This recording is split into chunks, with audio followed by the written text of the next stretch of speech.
Мен көңүлүңүздөрдү бүгүнкү кесиптик бирликтер, профсоюз тегерегинде болуп аткан маселе көңүлүңүздү бургум келет.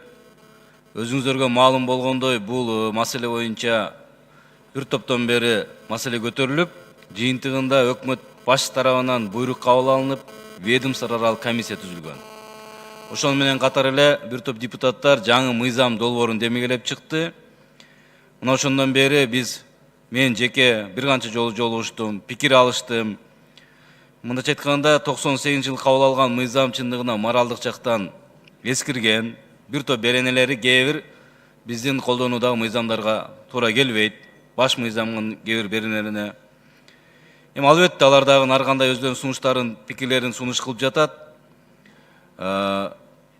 Мен айтат элем, бүгүн мына ушул мыйзам кабыл алуу алдына турганда федерация өзүнчө жыйын өткөрүшүп, өзүнчө дагы мындай бирге калышып, дагы калган мүлктү дагы мындай сатып, калган ушул активдерди сатуу коркунучтар жаралып атат.